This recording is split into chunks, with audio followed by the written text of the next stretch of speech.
Hi there, welcome to Trainer Tip Thursday. This is Mike with Athletics and Recreation at Seneca College. And for our tip today, we're going to be discussing a really effective stretch for your hip flexor and your quad. So this is going to be the half kneeling hip flexor and quad stretch. So to do this, you're going to need a mat or maybe carpeted area in your home just for the comfort of your knee.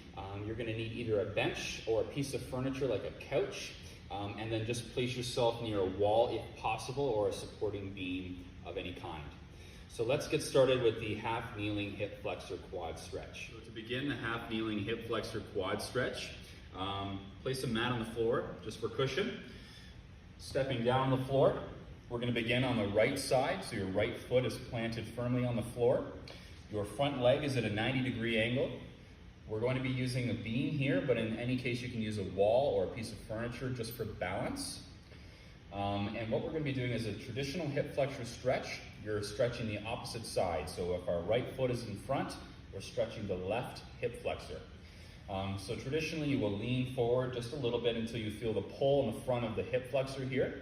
And to make this more effective stretch and a bit more challenging, we're going to incorporate a bit more of the quad, the rectus femoris muscle, and this can really contribute to the hip tightness because of being in a stuck position while you're sitting down. We want to both activate the glutes and the hip extensors, but really effectively stretch the hip flexors.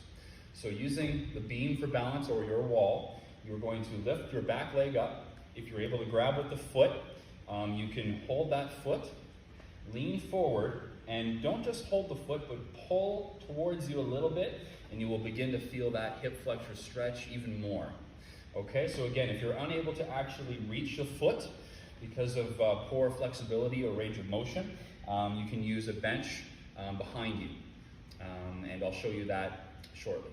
Now we're going to perform the same stretch with some assistance using the bench behind us to support the rear leg if you're unable to actually grab that. So what you're going to do is, starting at your wall or your beam, is you're going to look behind, place your toes on that furniture, drop down so that your knee touches the floor, keep that 90-degree angle for the lead leg, holding on for balance, and just make sure that your foot is in fact touching the bench. I can already feel this in my hip flexor stretching just by having it set there. So here, and you're just going to lean a little bit forward, and you'll feel that rectus femoris, you'll feel the hip flexor stretching here, and you're going to hold this stretch for about 15 seconds. And thank you for joining Trainer Tip Thursday. I hope you've learned a valuable stretch here that you can add to your routine, and especially from sitting down for prolonged periods of time. Our hip flexors are stuck in that position and it can often be tight. Also, it's recommended to strengthen the opposite muscle, so the hip extensors, so your glutes and your hamstrings, you want to make sure are also equally strong to fix the imbalance of the hip. So thanks again for joining Trainer Tip Thursday. Be well.